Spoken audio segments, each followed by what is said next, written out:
Hi, how are you doing? Look at you, you've lost so much weight. Are you one of these annoying people? Yes, it is very annoying when somebody comments on your weight, even if it's a compliment. It's not nice. Hi, I'm Chetna. I'm your favorite positive action coach, and this is my Speak, Listen series. We all struggle with this weight loss question. We all have a tough time with it. None of us like it. All of us want it to stop, and yet, every single one of us is guilty of doing exactly the same.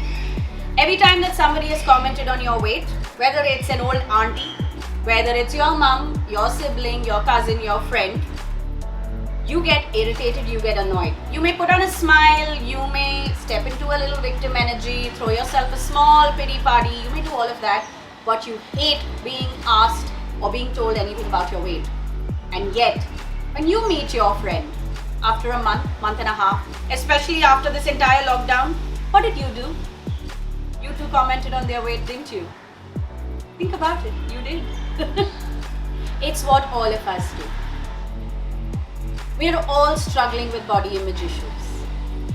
We're all having a tough time with being too thin or too fat. Yes, there is something such as too thin too. There are people who are going through that. But you know what? The problem isn't that we ask this all the time. It is that we haven't figured out what else to ask instead of this. What do I mean? This is a reflex.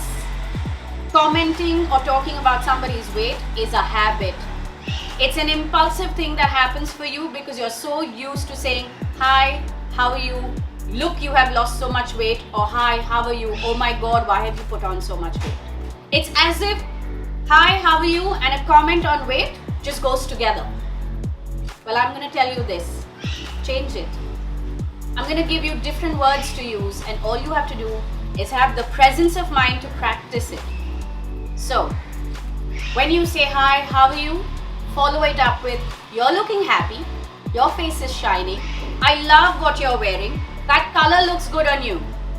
4 different things you can tell them instead of telling them that they've lost so much weight and asking them how they did it.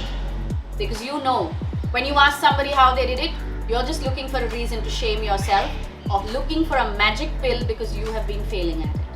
Or at least in your head you've been failing at it. If you are on the receiving end, if you have been asked about your weight, well, if you've been told that you've put on weight, then this is what you can say. Yeah, I know. My body is doing what it needs to keep me safe. Or, yeah, I know. This is happiness. This is what it looks like when you are happy. If somebody asks you about your weight loss journey, and I know that you have succeeded, so you want to share your tips with everybody, but I'm going to request you not to do so. Because when you share those tips, that other person is not going to use them. They're going to use your success as a way to shame themselves, as a way to talk about how hard it is for them to do the same thing that you did and how it is never going to work for them. They're going to stand in comparison energy. So you're not helping them by sharing any tips. So when you are asked, how did you do it?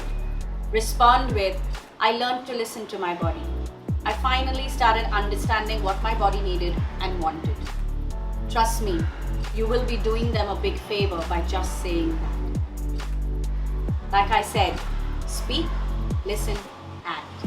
It's really that simple to break free of toxic habits that we have built through communication.